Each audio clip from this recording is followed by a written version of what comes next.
ድምጽ ፖሊስ ኤርትራ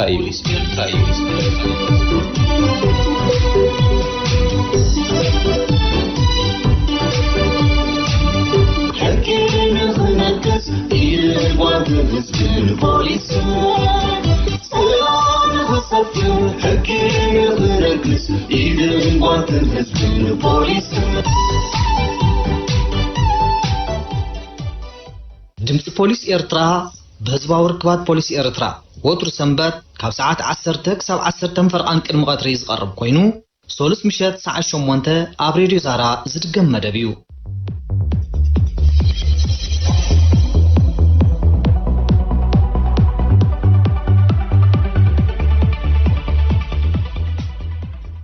ኣብ ርሑቕን ቀረባን ብምዃን መደባት ድምጽ ፖሊስ ኤርትራ ምክትታል ትርከቡ ክቡራትን ሰማዕትና ከመይ ትቕንዩም? መደብኩም መደብ ድምጽ ፖሊስ ኤርትራ ንሎሙ ዝተፈላለዩ መደባት ኣዋዲዳ ትፍልም ኣላ። መደብና ንምፍላም መስመርና ብኣንባቢ ዜና ክረክብ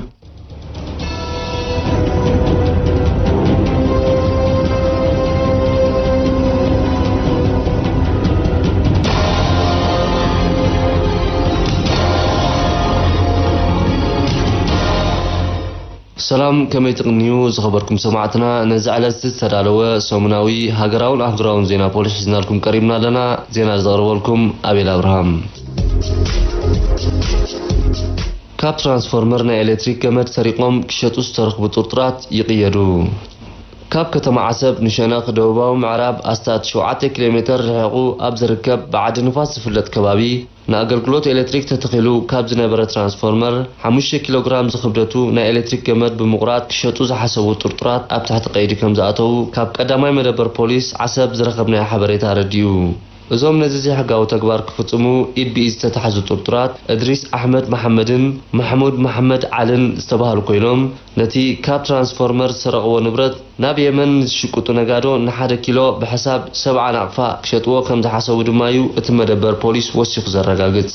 ቀዳማይ መደበር ፖሊስ ዓሰብ ኣብቲ ቦታ ኣሪገን ካብ ዝተደርብያ ናውቲ መዝሓሊ ማለት ቬንቲሌተራትን ኤር ኮንዲሽነራትን ዝርከቡ ውሽጣዊ ንብረት እናውጻእካ ናብቶም ናብ የመን ዝነግዱ ሸቃጦ ናይ ምሻጥ ተርእዮታት ከም ዝጸንሐ ብምብራህ እዚ ሕዱር ልምዲ ገበን ንኽፍጽሙ ከም ዝደረኾም እዩ ዝሕብር። ቅድሚ ሕጂ እውን ብካምቦ ሩስያ ኣብ ዝፍለጥ ስፍራ ናይታ ከተማ ፈጻሚኡ ዘይተፈልጠ ኣስታት 5 ኪሎግራም ናይ ኤሌክትሪክ ገመድ ብተመሳሳሊ መንገዲ ተቆሪጹ ከም ዝተወስደ ሰነዳት መደበር ፖሊስ የረጋግጹ። ቀዳማይ መደበር ፖሊስ ዓሰብ ኣብ መወዳእታ መንግስቲ ምእንቲ ረብሓ ህዝቢ ኢሉ ንዝሃነጾ ትሕቲ ቅርጺ መዕናው ብመሰረቱ ብሕጊ ዝሓትት ተግባር ከም ዝኾነ ብምግላጽ ጥርጥራት ንውልቃዊ ረብሓታቶም ክብሉ ብዝፍጽምዎ ዓንወት ጉዳዮም ናብ ኣኽባሪ ሕጊ ሓሊፉ ኣብ ኣገልግሎት ማእሰርትን ተሃድሶን ዓሰብ ከም ዝርከቡ ሓቢሩሎ። ኣብ ዘይፍቕድ ቦታ ኣልኮላዊ መስተ ዝሸጡን ቁማር ዘጻውቱን ተቐፂዖም። ኣብ ዝሓለፉ ወርሓት ሚያዝያን ግንቦትን ኣብ ዘይፍቕድ ቦታታት ብሕቡእ ኣልኮላዊ መስተ ክሸጡን ክእንግዱን ዝጸንሑ 52 ሰባት ብገንዘብ ከም ዝተቐጽዑ ሓምሻይ መደበር ፖሊስ ዞባ ማእከል ሓቢሩ። ብመሰረት ዝረኸብናዮ ሓበሬታ ድምር ገንዘብ ናይቶም ብጨንፈር ሕግን ስርዓትን ዞባ ማእከል ዝተቐጽዑ 52 ሰባት 106,000 ናቕፋ ከም ዝበጽሕ ብቁማር ምጽዋት ዝተኸሱ ካልኦት 7 ሰባት ድማ 800 ናቕፋ ከም ዝተቐጽዑ እቲ ሓበሬታ ወሲኹ ኣረድዩ። ግደ ዓለም ዝተባህለ ዜጋ ኣብቲ ንትካል ዝተዋህቦ ቦታ ብተደጋጋሚ ብሕቡእ ኣልኮላዊ መስተ ብምሻጡን እቶም ክእንገዱ ጸንሑ 36 ሰባትን ብገንዘብ ከም ዝተቐጽዑ ተፈሊጡ።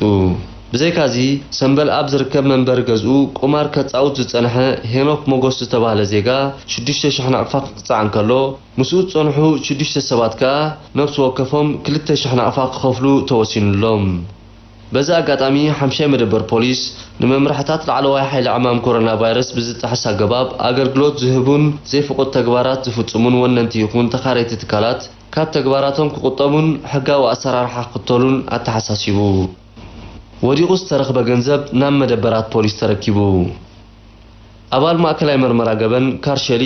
ተስፋ ማርያም ወልዱ ሓጎስ ብ29 ሰነ 2021 ሰዓት 11 ቅድሚ ቀትሪ ኣብ ከባቢ ባርቶሊኖ ወዲቑ ዝረኸቦ 10,000 ናቕፋ ናብ ሻድሻይ መደበር ፖሊስ ከም ዝረከቦ ካብቲ መደበር ዝረኸብናዮ ሓበሬታ ገሊጹ። ዋና ገንዘብ ኣባል ሚኒስትሪ ምክልኻል ተወልደ ኣስካለ ተስፉ ዝተባህለ ኮይኑ ኣብ ግዚኡ መጠን ናይዚ ተጠቕሰ ገንዘብ ከም ዝጠፍኦ ናብቲ መደበር ክሓብር ከም ዝመፀውን ሓላፊት ምክልኻል ገበን እቲ መደበር ተለንተ ዓለም ገብረ ስላሴ ንድምፂ ፖሊስ ሓቢራ። ኣመልካቲ እቲ ወዲቁ ዝተረኸበ ገንዘብ ናቱ ምዃኑ መረጋገፂ ከቅርብ ኣብ ዝተሓትተሉ ደሞዝ ኣባላት ንምኽፋል ካብ ባንክ ዘውፅኣሉ ሙሉእ መረጋገፂ ሰነድ ከርኢ ብምኽኣሉ ብ2 ሐምለ 2021 ገንዘቡ ካብቲ መደበር ክርከብ ከም ዝኽኣለ እቲ ሓላፊት ምክልኻል ገበን ወሲኻ ረዲኣ ተወልደ ኣስካለ ገንዘቡ ክርከብ ከሎ ንኣረካቢ ስለቲ ሰናይ ተግባሩ ድሕሪ ምምስጋን ክቆፃፀሮ ዘይክእል ፍሉይ ናይ ሓጎስ ስምዒት ከም ዝፈጠረሉ ክገልጽ ከሎ እዚ ድማ መለለይ ክቡር ባህሊ ህዝቢ ኤርትራ ከም ዝኾነን ንቐጻሊ ብኩሉ ዜጋ ክሰዓብ ከም ዝግባእን ተላቢዩ እዚ ከምዚ ኢሉ ከሎ ኣባል ፖሊስ ዞባ ማእከል ስምረት ወልደ ማርያም ምሕጹን ብ22 ሰነ 2021 ሰዓት 8 ፈርቓን ቅድሚ ቀትሪ ኣብ ምውፋር ኣውቶቡስ ዓዲ ንፋስ ዝረኸቦ 1490 ነቕፋ ናብ ሳትሳይ መደበር ፖሊስ ከም ዝረከቦ ካብቲ መደበር ዝበፅሓና ሓበሬታ ገሊጹ ኣብ ተመሳሳሊ ዕለት ድማ ዋና ገንዘብ ሳይሞን ኢያሱ ገብሪ ህይወት ኣብቲ መደበር ኣመልኪቱ ስለ ዝጸንሐ ናቱ ምዃኑ ድሕሪ ምርግጋጽ ከም ዝተረከቦ እቲ ሓበሬታ ወሲኹ ገሊጹ ዝኸበርኩም ሰማዕትና ዜና ውሽጢ ሃገር ኢኹም ክትከታተሉ ጸኒሕኩም ድሕሪ ዝሓጻር መሰጋገሪ ኣህግራዊ ዜና ይስዕብ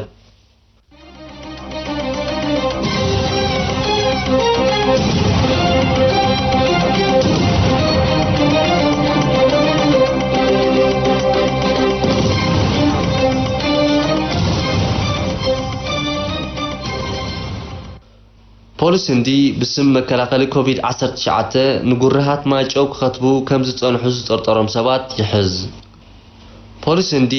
ኣብ ከተማ ሙምባይ ኣብ ዝርከባ ደርዘናት ዝኾና ናይ ብሕቲ ማእከላት ክታበት ጸረ ኮሮና ቫይረስ ብስም መከላኸሊ ኮቪድ-19 ንጉርሃት ማይጨው ክኸትቡ ከም ዝጸንሑ ንዝጠርጠሮም 14 ሰባት ከም ዝሓዘ ገሊጹ እቲ መግለጺ ከም ዘብርሆ እቶም ሰብ ሞያ ጥዕና ከይተረፉ ዝርከቦም መታለልቲ ንዝሓለፉ 2 ኣዋርሕ ንሓደ ዶዝ ካብ 10 ክሳብ 17 ዶላር እናኽፈልዮም ማይጨው ክኸትቡ ጸኒሖም እቲ ካብ 2600 ሰባት ዝኣከቦ ልዕሊ 20,000 ዶላር ከዓ ተሃጊሩሎ ገለ ካብቶም ኣብ ህንዲ ከም መከላኸሊ ኮሮና ቫይረስ ዝፈርም ዝሽየጥን መድሃኒት ኦክስፎርድ ኣስትራዘኒካ ክውግኡ ኢሎም ዝመፁ ሰባት በቶም መደናገርቲ ማይጨው ድሕሪ ምኽታቦም ዝወሃቦም ሰርቲፊኬት ሓቀኛ ከም ዘይኮነ ድሕሪ ምጥርጣሮም እዩ እቲ ጉድ ክቃልዕ ክኢሉ ኣብ ህንዲ ስኑዕ መድሃኒታት ምሻጥ ሓድሽ ከም ዘይኮነ ወሲኹ ዝኣመተት መግለጺ ከም ናይ ሙምባይ ብተመሳሳሊ ማይጨው ዝተኸትቡ ኣማይት ሰባት ምህላዎም ብምግማት ነቲ ጉዳይ ኣብ ምጽራይ ይርከባሎ ህንዲ ኣብዚ እዋን እዚ ልዕሊ 340 ሚልዮን ዶዛት ብምሃብ ንህዝባ መከላኸሊ ኮሮና ቫይረስ ከቲባ ምህላዋ ዝግለጽ እኳ እንተኾነ ዛጊት 500 ካብ ህዝባ ጥራዩ ሙሉእ ብምሉእ ተኸቲቡ ዘሎ ብጭውያን ካልኦት ገበናትን ክድለዩ ዝጸንሑ 4 ጥርጥራት ተታሒዞም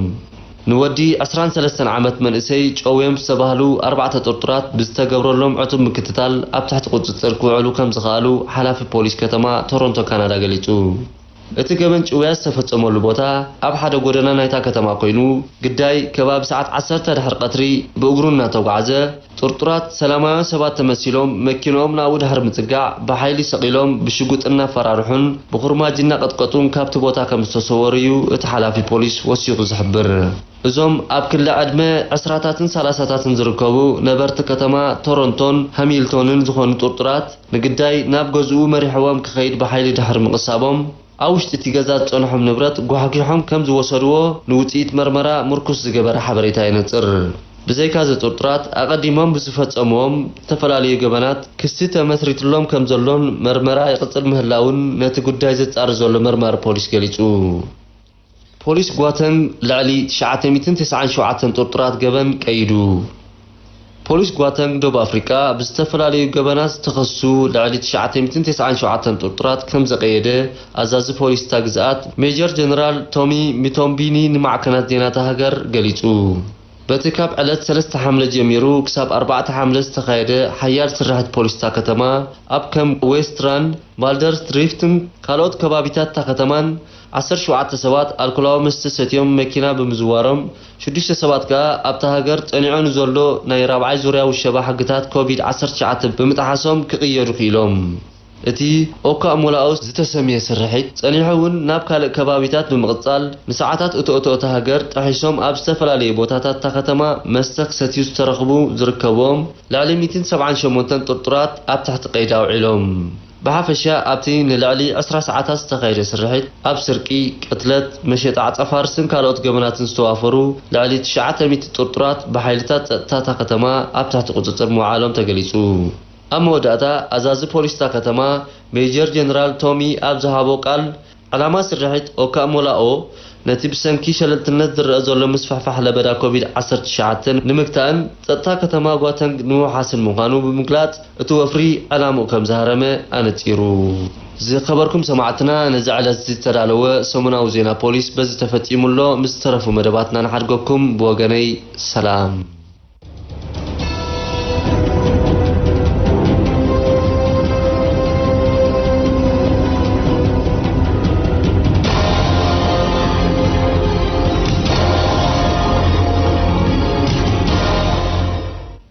زي دمت بوليس إيرترايو كبراتن كبران سمعتنا قتيلو زقرب اب مدب مكلخال جبن سنا امراون محبراون طرواتات جبن اب قدايات افتحت زبل ارستي موسيقى دان زدالو صحف تسفيت جبر ميكائيل كقربيو نكتاتل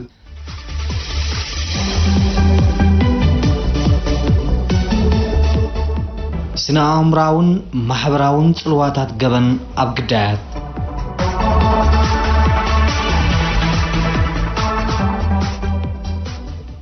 جبنات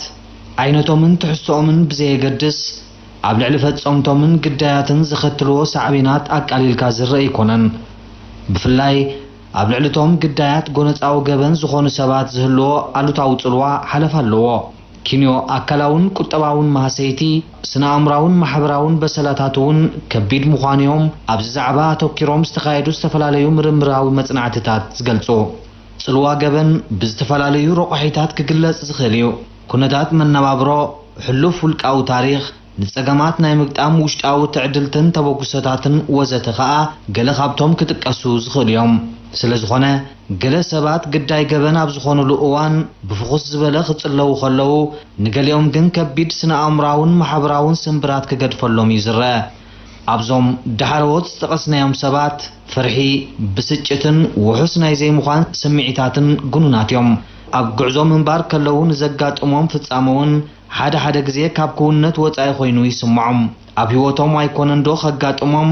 ኣብ ሓሳቦምን መጽዩ ዘይፈልጥ ገበን ኣብ ልዕሊኦም ምስዓበ ነብሶም ኣማእዚኖም ክኸዱ ዘይክእልሉ ኩነት የጋጥሞም ጭንቀት ሰባት ድሕሪ ኣብ ነብሶም ዝወርዶም ገበን ዝኽሰት ጸገም እዩ ዕረፍቲ ዘይብሉ ተደራራቢ ምዝኸውን ከኣ ናብ ሕዱር ኣእምራዊ ምምዝባል ብምዕራግ حفرات نفس وقسان كنتناتن زعمسولو سمعيتاتن بهارياتن كم زعبللوم يقبر مبزحتهم ازوم قداي سفلاليو قبنات زغون سبات دما تتقعتنا يزتقسنايو عينت اقامات كخونو يرايو دهرفت اما قبن ابزلو قزي سمعيتات نفس وقسا حديروم بوز ساقي وقنات لنفسهم كم تنكت خلو زوردوم وسيدوم كاب تتويتهم وطعين زقات اما كستات بعلاوي حلافنات كوسدلو يرايوم واترو دما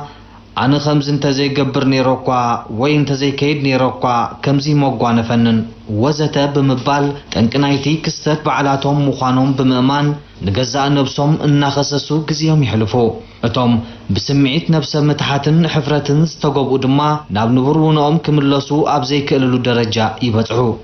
جلا زي حسبوا جبن أب نفسهم استفدت أمام سبات جون نتزهلوهم سنا أمراو تغطي مغبي بسرعة ناي زي ممقابن نفسخا ناي مدفان فتنتاتن بزعمسولو ጸገማት ይሳغዩ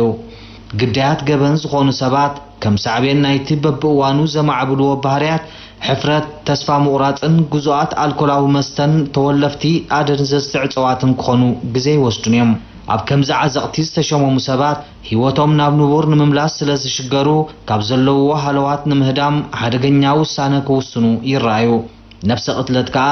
ሓደ ብካብቶም ብኸምዝ ተጠቕሱ ጠንቅታት ዝኽሰት ሓደገኛ ተርእዮ ብተወሳኺ ስምብራት ናይ ትሕሉፍ ጽልዋ ዘይሃሰሰሎም ሰባት ዕለታዊ ህይወቶም ብብቕዓት ከመሓድሩ ይሽገሩ ምስ ስድራ ቤቶም ወይ መቕረብ ናይ ምውሳዕ ዓቕሚ ይጎድሎም ካብ ገዛ ወጻኢ ኣብ ስራሕን ትምህርታዊ ንጥፈታትን እውን ብተመሳሳሊ ካብቶም ካልኦት ዝሕል ዝበሉ ይኾኑ እዚ ከምዚ ልኸሎ ብዛዕባ ዘጋጠሞም ፍጻመ ክዝክሩ ኣብ ዝፍትንሉ ወይ ሓበሬታን ክህቡ ኣብ ዝሕተትሉ ግዜ ናይ ምዝካርን ሓሳቦም ናይ ምግላጽን ጸገማት ከርኢ ይኽእሉ ዓሉታዊ ጽልዋ ገበናት ኣብ ልዕሊ ስነ-ኣእምሮኣውን ማሕበራውን መንብሮ ግዳያት እዚ ካብ ኮነ እምበር መሰረታዊ መፍትሒኡ እንታይ ክኸውን ዘለዎ ዝብል ሕቶ ክስዕብ ይኽእል እዩ። ኩነታ ኣእምሮ ግዳይ ኣብ መምሕያሽን ካብ ጭንቀትን ነውፅን ኣብ ምግልጋልን ልዑል ተራ ዝህልዎ ውሕሉል ኣተኣላልያ ስድራ ቤትን ፈተውትን እዩ። ክስምዖ ካብ ዝኽእል ተነጽሎን ተስፋ ምቑራጽን ከገላግሎ ዝኽእል እውን ንሱ እዩ። ብተወሳኺ ምስ ግዳይ ንጸገማቱ ኣመልኪትካ ብዕቱብ ምዝርራብን ምዕላልን ኣብ ውሽጢ ስድራ ቤቱን ሕብረተሰቡን ኣትዩ ከም ዝነብር ምግባር፣ መጽሓፍቲ ናይ ምንባብ፣ ሙዚቃ ናይ ምጽዋት፣ ካብ ገዛ ወፂኢካ ናይ ምንቅስቓስ ልምዲ ከም ዘጥሪ ምግባር ንግዳይ ክወርዶ ካብ ዝኽእል ስነ-ኣእምሮኣውን ማሕበራውን ጸቕጢ ኣብ ምንጋፍ ልዑል ኣስተዋጽኦ ኣለዎ። እዚ ድማ ነቲ ግዳይ ካብ ሓጺር ሓሳባትን ውሳኔታትን ኣልዩ ትስፉ ህይወት ንኽመርሕ ርሕባብ ይፈጥረሉ።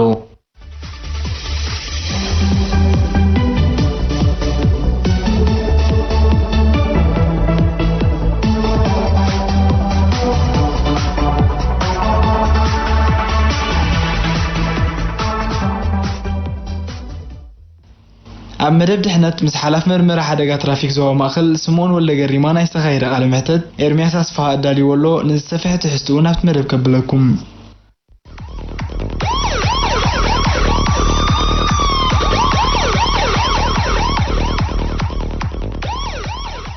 ቃለ መሕተት ምስ ሓላፊ መርመራ ሓደጋ ፖሊስ ትራፊክ ዞባ ማእከል ብዛዕባ ሞት ዘስዕቡ ዘለዉ ሓደጋታት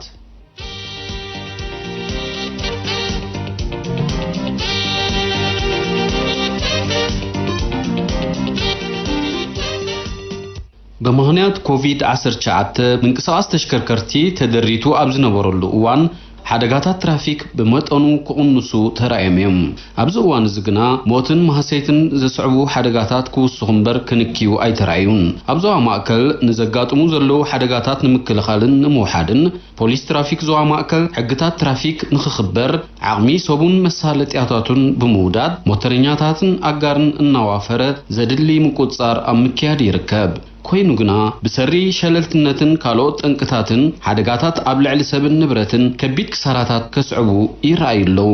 ከም ኣብነት ኣብ ኣስመራ ኣብ ውሽጢ 2 ሰሙናት ማለት ካብ 1 ክሳብ 13 ሰነ ህይወት 4 ሰባት ዝወሰዱ ሓደጋታት ትራፊክ ከም ዘጋጠሙ ኣብ ዜና ፖሊስ ተቃሊሑ እዩ። ብወገንና ናይዞም ዘጋጠሙ ዘለዉ ፍጻሜታት ሓደጋ ጠንቆምን ዘኸትልዎ ዘለዉ ሳዕቤናትን ብተጠቀምቲ ብሽክለታ ኣጋርን መራሕቲ መኪናን ዝረኣዩ ዘለዉ ሸለልትነትን ኣመልኪትና ምስ ሓላፊ መርመራ ሓደጋ ፖሊስ ትራፊክ ዞባ ማእከል ስምዖን ወልደገሪማ ዘካየድናዮ ቃለ መሕተት ከነቕርበልኩም ኢና። ናብቲ መደብ ከብለኩም።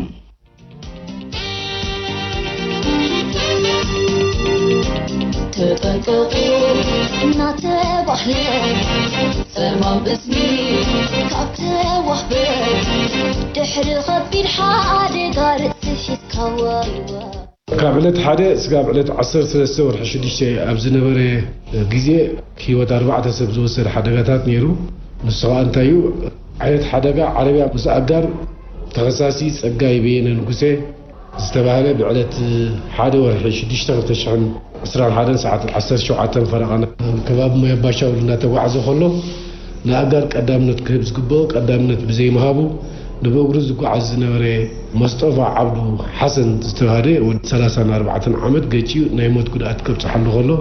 تنكن صعبين نايت حدقا نأجر قدامنت زي مهابيو كالاي مكينة بس بشكلتا زقات مخوينو زونا هيوت سب زوسديو تخصاصي قبرتيات يسمحصون كحساي زتواري ودسوس عمد ناي حزبي مقعزيا وانتا ناي كوبانيا حراز خونت سليدا قدرا اي 1487 ابغدنا تقادلتي انا تقعزي نقدمي زنبري بعل بشكلتا مواتي اتو قبرز قابي رهاب تخيدان زتوالي قيتيو ناي موت قدات مصحو سالساي بشكلتا مسا اقار كوينو تخصاصي نبيل نصر الدين احمد زتوالي مبرهات زي بالله بشكل تحيزو أبقدنا هاجرنا توعزه ني بأبرز رجع زوج أرز نبره مهر يوسف دبال قيتيو ناي موت كل أتكب صحل غلو نأجر قدامنا بزي بهاو زقات مع حدا جايو رابع حدا جا مكينة بس بشكل تغينو تخصصي لاينة تخلميك الزراتين عدمي 4 زغونة مكينة سريدة عطرة يأر حدثي 7 كلتن عيني تافيات مريحو عبد كبابي فيلاجو مسسيتي ناتوعزه نقدميو بشكلتا توتيحو زقعز زنوري بعل بشكلتا نجيو ناي موت قدعت بموسعو زي 4 ፍጻሜታት زي أوشتي 13 معلتي زقاطمي نيرو زدما كاب غبو ጥንቃቄ መስተሰቲኻ ተሽከርካሪት ምምራሕ መብራህቲ ዘይብልካ ኣብ ግዜ ጸልማት ብሽክለታ ምብጣሕ ከምኡን ብዘይ ኣገባብ ምቕዳም ዘምጽኦ ጠንቅታት ህይወት 4 ሰባት ክወስድ ክኢሉ ማለት እዩ ከም ሳዕቤኑ ሞት ኣጋጢሙ ንብላ ኣለና እሞ ነዞም ግዳያት ዝኾኑ ኣብ ስድራ ቤታቶም ዝኽትሎ ሳዕቤናት ኩሉ ግዜ እቲ ሓደጋ ዘጋጥሞ ሰብ እቲ ዝንቀሳቐስ ወፊሩ ዝኣቱ ኣፍራይ ዜጋ እዩ ሓደ ኣፍራይ ዜጋኻ ብሓደጋ ኣካሉን ተሰንኪሉ ወይ እውን ህይወቱ እንተደኣ ሲኢኑ ክመጽእ ዝኽእል ኣብ ስድራ ቤቱ ከምጽኦ ዝኽእል ስምብራት ሩዲ ይመስለኒ እቲ ሰሪሑ ዝናብየ ዝነበረ ስድራ ቤት ዝናብየ ስለስእን ኣደዳ ዝኽትምናን ካልእ ንኸውን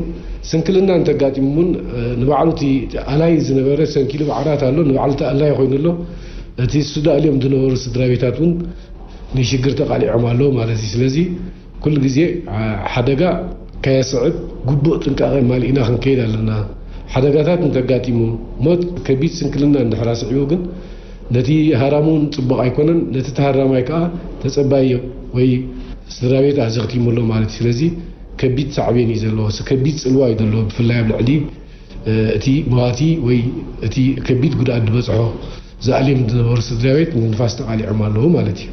እቲ ዝወረደ ናይ ሞት ጉድኣት ዝበዝሕ ኣብ ልዕሊ ተጠቀምቲ ብሽክለታ ምዃኑ ዝሓበረ ሓላፊ ምርመራ ሓደጋ ትራፊክ ዞባ ማእከል ብሽክለታ ማዕረ ካልኦት ተሽከርከርቲ ጽርግያ ናይ ምጥቃም መሰል እኳ እንተለዋ ተጠቀምታ ሸለልትነት ኣወጊዶም ብሕግታት ትራፊክ ተቐይዶም ክኸዱ ከም ዝግባእ እዩ ዘዘኻኽር በቃላቱ ሓደ ብሽክለታ ኩሉ ግዜ ማዕረ ናይ ምጥቃም መሰል ኣብ ጎደና ኣለዋ በቲ ሕግታት ተቐይዳ ግን ክትከይድ ኣለዋ ኩሉ ግዜ ተጠቃሚ ብሽክለታ ብሕግታት ትራፊክ ተማእዚዙ እንተደኣ ኸይዱ ሓደጋ ከጋጥሞ ይክእልኒ ሸለልትነት ኣብ ሕግታት ትራፊክ ተርኢ ግን ኩሉ ግዜ ብሽክለታ ሃሪማ እቲ ሳዕቤን ናብኡ ስለ ዝኾነ ሰብ ብሽክለታ ብሕጊ ተማእዚዞም ክኸዱ ክኽእሉ ኣለዎም መራሕቲ ማካይን ኣብ ልዕሊ ብሽክለታ ንጹር ዝኾነ ርድኢት ከለዎም ኣሎ ብሽክለታ ማዕረ መኪና ተጠቃምነት መሰል ከም ዘለዋ ብግምት ኣትዮም ስጋይ ስጋኻ ተባሂሎም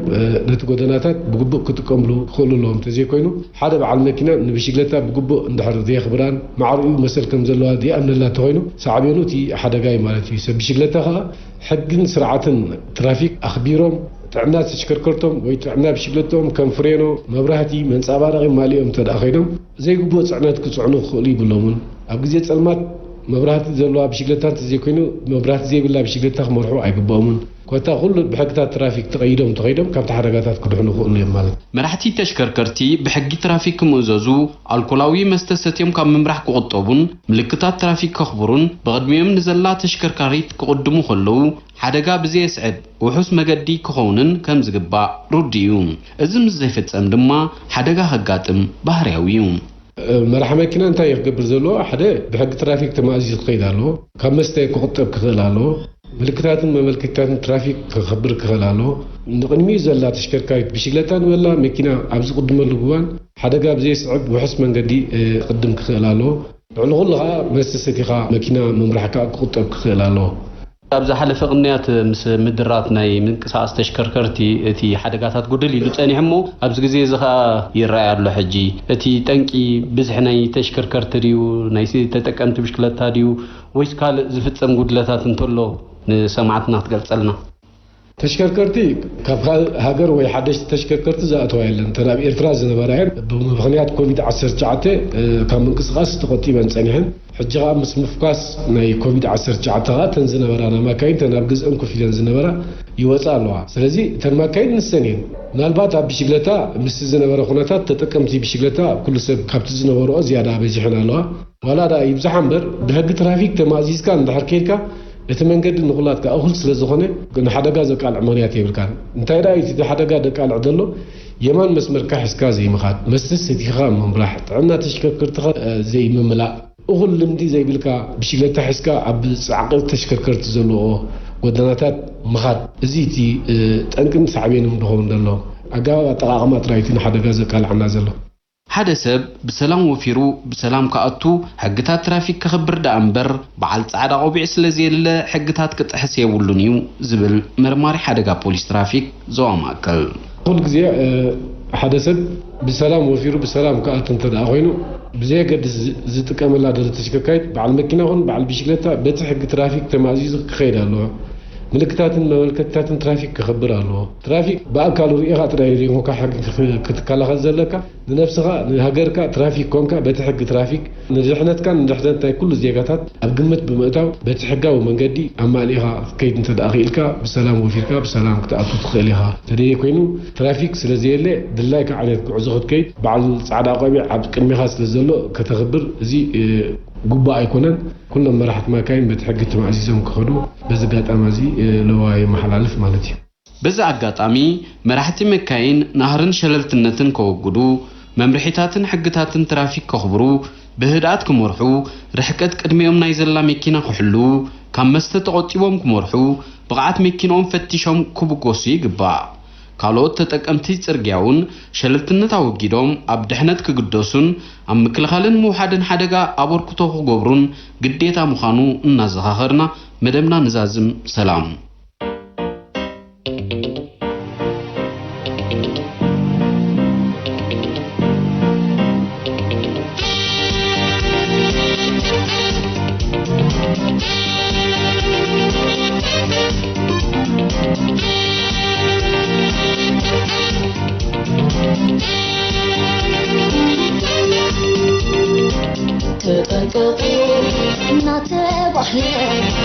سلمان باسمي كابتن وحبك تحرق خبي الحادي قارت تشيك واي واي واي واي حبت نبرت متعانى وتتقلق كمأواي مأواي مرتاح خسودي وقيل وانا حاورو بجاهم بجانا بخبي قاتما حرو خبي قاتما حرو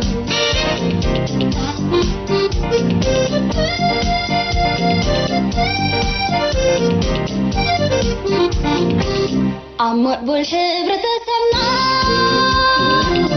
أبدي ضعام كسكسي كرتات كبسر لاي عينغو بحرنا كاين حسي نمعا عني قنانا حرحنا نتعرارا وفوق النار أخاجو يسكفو الكيف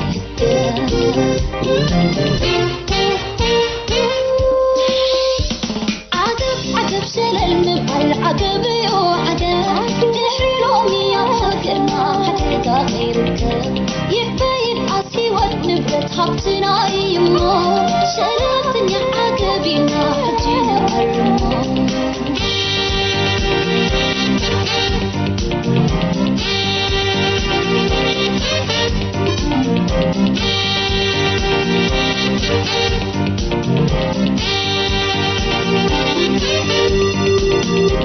تتنقلوا نعتب أحلام سلمان باسمي كابتن وحبك تحرق خبي الحادي قارت تشيك واي واي واي واي حبت نبرت متعانى وتتقلق كمأواي مأواي مفتاح خسودي وقيل وانا حاورو بجاهم بجانا بخبي قاتما حرو خبي قاتما حرو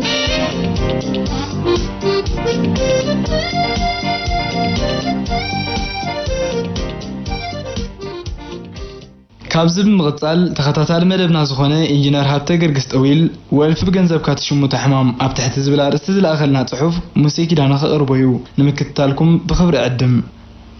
ወልፍታት ብዓይነቶምን ትሕዝቶኦምን ዝተፈላለዩ እዮም ዘመሳስሎም ግን ገንዘብካ ኣፍሲስካ ሕማም ትሽሙተሎም ብምዃኖም እዮም ስማርት ሞባይል ወኒንካ ኣክንዲ ብብሉፅ ኣተሓሳስባ ምጥራይ ቡድሙና ማለት ሉዶ ብዝበሃል መጣልዒ እዘናግዕ ኣለኹ እናበልካ ትቋመረሉ እንትኾንካ ብገንዘብካን ወርቃዊ ግዜኻን ብድሌትካ ትምረዝ ከም ዘለኻ መን ክስሕቶ ይኽእል ኣብዚ ኣሰካፊ ኩነታት ናይ ኮሮና ቫይረስ ኣፍና ኣፍ ተዋሃሂቦም ሞባይል ኣብ ማእከሎም ገይሮም ዓጊጎም ክቋመሩን ኩርናዕ ሒዞም ክጣልዑን ኣብ ጎደናታት ምዕዛብ መዓልታዊ ተርእዮ ኮይኑሎ እንተተባሃለ መገናን ኣይኮነን ናይስና አምሮ ኪላታት ከም ዘማኽርዎ ወልፊ ብሰላሕታ ኣብ ሰብነትካ ዝንዛሕ መርዚ እዩ እዚ ኸኣ ብምኽርን ብተግሳጽን ክውገድ ዝኽእል እዩ ምኽሪ ኪላታት ሓካይም ዕሽሽልካ ኣብ ጉጉይ መንገዲ ክትምርሽ እንተመሪጽካ ግን ዕምረኻ ምሕጻሩ ዘይተርፎ እዩ ሰኔ 26 ዕለተ ምውጋድ ወልፊ ተባሂላ እትዝከር መዓልቲ ምዃና ዝፍለጥ እዩ እዚ ኸኣ እቲ ሕማም ብዘለዎ ሓደገኛነትን ዘኸትሎ ኣሉታዊ ሳዕቤናትን ነቲ ዕለት ምኽንያት ምግባር ህዝቢ ንምቁስጋስ ዝዓለመ እዩ ስለዚ ብገንዘብና ጉዛኣት ሕድር ወልፍታት ከይንኸውን ንወልፊ ዝፅየን ሕብረተሰብ ምህናጽ ናይ ኩላህና ሓላፍነት ምዃኑ ከይዘንጋዕና ንሕጋዊ ስጉምትታት ከይተጸበና ብኣግኡ ክንቅንሶን ዓገብ ክንብልን ይግባእ ብዘይካዚ ብዝተፈላለዩ መራኸቢ ብዙሃንን ባዶ ሰለስተ እናተባህለ ዝዕለል ተበራሪ ወረታት እውን ኣካል ናይቲ ሕድር ሕማም ወልፊ ምዃኖም ከይዘንጋዕና ጉዛኣት ናይ ዝተፈላለዩ ሕማቕ ልምታት ከይንኸውን ክንጥንቀቕን ንጥቀመሎም ነገራት ብኣፍልጦ ክኸውንን ይግባእ